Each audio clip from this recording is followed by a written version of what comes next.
Oh man, 512 players in this tournament. Honestly, I think this might be the biggest, the largest Pokemon Pocket tournament we've had just yet. Hey guys, Zen here, and I actually partook in this tournament. Your boy got, let's see here, top 32. We got 28th place. However, we're going to be going over top 16 here. Unfortunately, we lost the final round, the 8th round. If we were to beat that round, if we were to beat this anti-player right here, we would have been in the top 16, but unfortunately, we were not able to do that. It was a lot of fun nonetheless. It was a very long tournament. You could probably tell I'm a little tired still. I got pretty good night's sleep, but I think we played very well. In fact, if you want to watch and recap the tournament, it's under my live tab on the channel. Typically, the live streams that are videos on demand are for members, but the last one, the tournament vlog, is available for everybody. So if you want to recatch it, you know, see the point of view of me playing and getting all the way up to the final round and then finishing with 6-2 with my deck, then you can watch it from that perspective. But yeah, today we're going to go over the top 16 and see what these decks had to offer. But first, let's check out the metagame and what people were thinking about bringing. And we have a lot of data to look on here. 127 people brought Mewtwo, Gardevoir. Actually, I believe it's a little bit more because for some reason, if they put Gardevoir first, like if we scroll down all the way over here, we'll see a Mewtwo. Yeah, right here. So 7 more Gardevoir, Mewtwo. It doesn't really matter. This sheet's kind of all over the place. We're just going to look at these over here. So Mewtwo EX, Gardevoir, 127. And of course, that was my final round into Mewtwo. In fact, we went up against 2 Mewtwo's. We beat the first one, and the last one, kudos to them. They got their Gardevoir online like turn 3 every round. It was perfect for them. But they don't have the best win rate, which is kind of interesting, right? In fact, the Pikachu EX Zapdos EX, which is the variant that I brought, something with Zebstrika for me, has actually the best win rate out of the bigger focused groups of decks here. I mean, I guess you can say these smaller ones like a Weezing Arbok have a better win rate, but it's only 6 people who brought that as opposed to 73. So if we're looking at the top 3, Pikachu EX Zapdos definitely did the best. Then we have a Charizard Moltres. I've seen a lot of people bring that and they're doing very good. I just personally don't like, I don't know. I can't depend on drawing Moltres first and then ramping up my, Charizard in the back line. I feel like if I play that, there's a lot of things that need to go perfect. Just like that, Mewtwo kind of build. You have to find your Gardevoir or else you kind of aren't doing that well. Whereas the Pikachu Zapdos, I just felt very consistent. There's a lot of consistency. Doesn't matter what you're really pulling, you have a lot of answers to a lot of checks. Then we have, Aggro Blaine, which is another one that I lost to. I only got 2 losses here. So I finished 6-2 and it was a loss to a Mewtwo and a Ninetales Rapidash. So like top 4 of the metagame right here.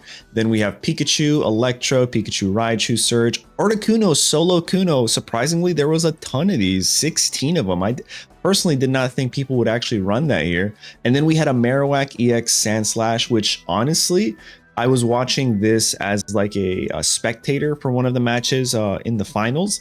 And they were cooking. I did not know this strategy. I believe they run something like Hitmonlee to get those nice snipes to the bench, and this does pretty well. We have Egg Venu, of course. We remember this winning the PPL. I forget what it's called. That tournament, the second one, it was pretty good. That's the one where I topped in top 16. Starmie, Articuno, and the rest are pretty much like Weezing variants, Greninja variants, and then pretty much everything else.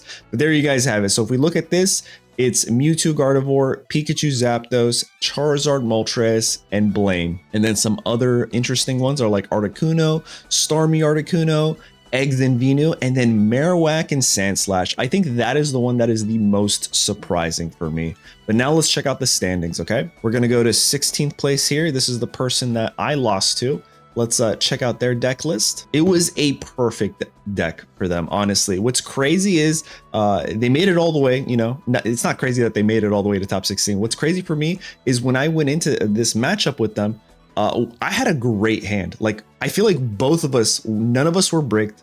At least for the first game. The second game, I was kind of like, you know, very unlucky. But they got their Gardevoir online perfectly at turn 3, and they hit the red card, the single red card that just saved their entire game. Because if they didn't, I was going to Sabrina them, bring out their Curlia, and then one shot it with a Pikachu EX. So that just derailed everything. And honestly, kudos to them. But it's a standard staple Gardevoir Mewtwo EX deck list, and it just works. It just works, you guys. Next up in 15th place, we have a Crocaxi, I think, and it's another Mewtwo variant, and it's literally the exact same deck. So I'm assuming they played exactly how I just described them as playing. I wonder if we're going to see more of these, or if the higher up Mewtwo players are going to have something different. Only one red card.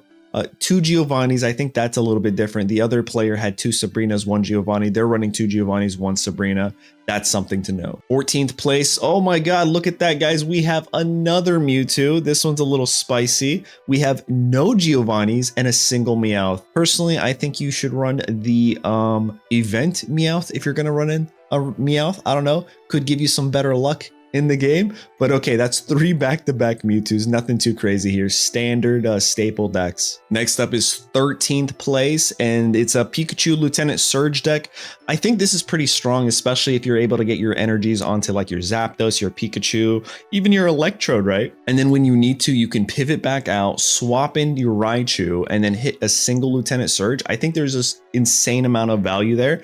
Personally, that's not my play style. I like the whole basic Pokemon package around Pikachu EX, but you know, to each their own. This obviously did really well, and not a lot of players are going to be able to combat a 140 damaging move from this Raichu. In fact, this Raichu one-shots every single legendary bird, which is pretty nuts. This Raichu counters every single Articuno, Moltres, and even Zapdos itself, because they're all weak to electric. And that's 13th place. 12th place is, we have another spicy one here. This one is actually pretty surprising. I feel like you have to draw the right cards. Everything's a basic Pokemon except the Zepstrika. It's almost like mine, except I threw in something I like to call the baby Zapdos, the non-EX Zapdos. But yeah, this has the Blitzel Zepstrika package. That way you can hit the back line.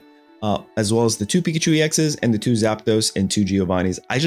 I feel kind of weird about like guaranteeing you're drawing your basic Pokemon, or else Pikachu kind of feels bad, right? If you draw Blitzel or Zapdos, you're often playing those first and then maybe no Pikachu. But if you draw Pikachu first and you drew nothing else, it just feels pretty bad. I wonder what ended their run. I wonder if like that type of starting hand back to back potentially ended their run. Next up is 11th place, Joe UX9. I feel like I remember that name. I feel like they're a VGC player. I could be making that up. If it is, you know, kudos to them coming in from VGC and just crushing it here. They ran the staple Charizard Moltres deck list. Like, this is good when it works.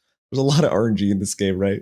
But when Moltres hits the heads and you get to ramp your cards, and you also have your cards in your hand, like you have your Charmeleon and your Charizard, there's almost nothing stopping you. You can win in by like 10 turns 7 or 8. It's pretty, this whole package is great. However, you hit tails or you don't draw the cards you need, and it feels really, really, really bad. But I do like the red card in this because it helps you prolong, you know, helping you get the cards that you need, especially after your opponent uses things like Pokeballs and Professor Research and you just drop a red card. It gives you so many turns to either catch up or get in control at least. All right, we're looking at 10th place here, and it's another Lieutenant Surge. This time we're running 2 Lieutenant Surges.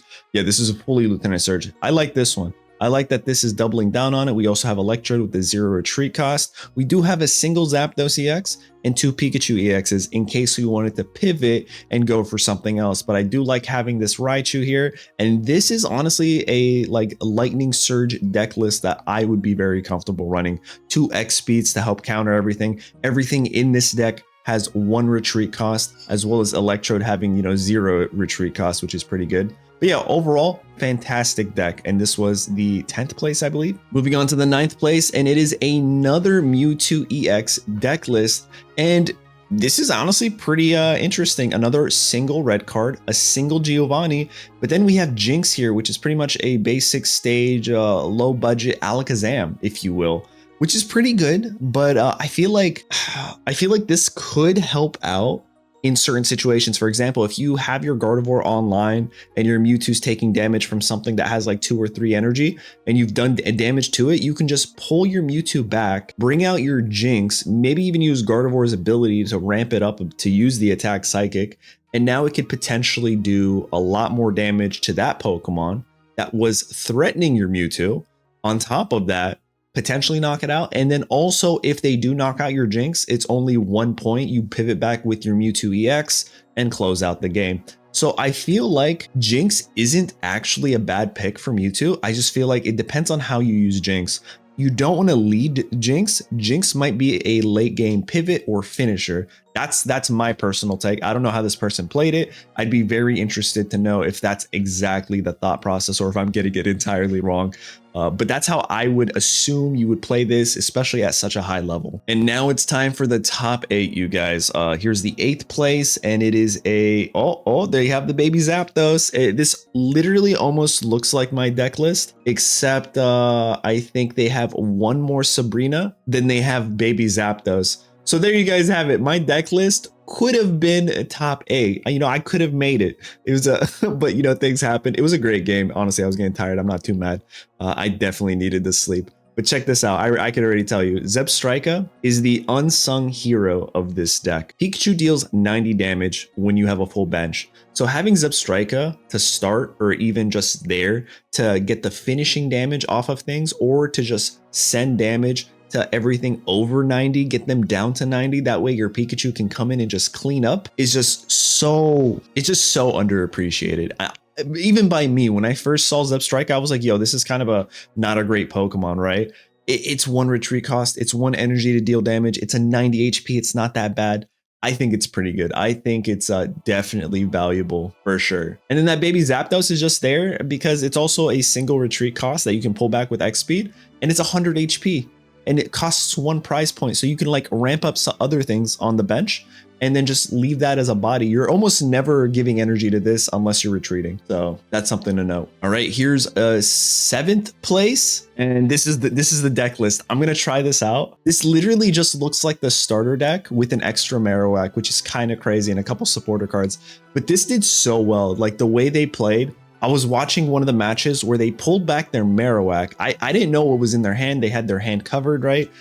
Because like they were being shown on a stream as a spectator mode or something. But I didn't see what was in their hand. And then they pulled back a Marowak when they were facing an Articuno. I was like, dude, I don't know. That seems scary. Like, I think they just lose here. That was a bad retreat. And I look away for a little bit and I come back. Next thing I know, I guess the opponent needed 2 points. They pivot in their Sandslash, which costs 1 point. And they deal damage with Sandslash, bringing down the Articuno to 30. And then the Sandslash goes down, giving the opponent only 1 point. And then the Hitmonlee comes in. After they pivot, they move their Articuno. The opponent moved their Articuno to the bench. The Hitmonlee comes in and deals 30 and wins the game. And I was like, that is crazy. Honestly, that was a really hype match. Who would have thought watching Pokemon Pocket battles is actually fun, right? You playing these battles and watching them is just a ton of fun. But yeah, this is a very interesting deck list, and I am very excited to test this out. I have all the cards for it. So yeah, definitely. I feel like Marowak hitting Tails would suck. That's exactly what happened, which led to them, retreating and doing that other strategy. But being able to see those plays before they happen is really cool. That's what I love about Pokemon Pocket. You have to know the next 3 turns before you even do it. But yeah, kudos to you. Awesome play. And they got, let's see here, 7th place. Again, congratulations. Top 8, amazing feat. Now let's go to 6th place.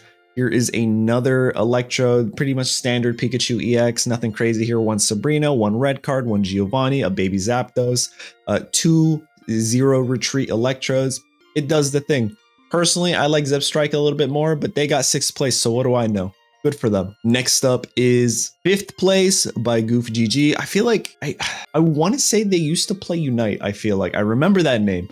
They also ran the Charizard EX package with Moltres standard. This is literally the exact same one that we saw the other VGC player, Joe. I'm pretty sure that's, the VGC player, if my memory recalls. They're running the staple Charizard Moltres packages. It gets the job done. I mean, you lead with Moltres, you ramp your backline, and you just have to dodge Sabrinas and get your Charizard online. You do those things, you check off each of those things on your checklist, and you're winning your matches. Congratulations for that 5th place. Yeah, 5th place. Congratulations for 5th place. Now we're looking at top 4, you guys. Right here is a very interesting pick. Pikachu, Zapdos, Baby Zapdos, and Pincurchin.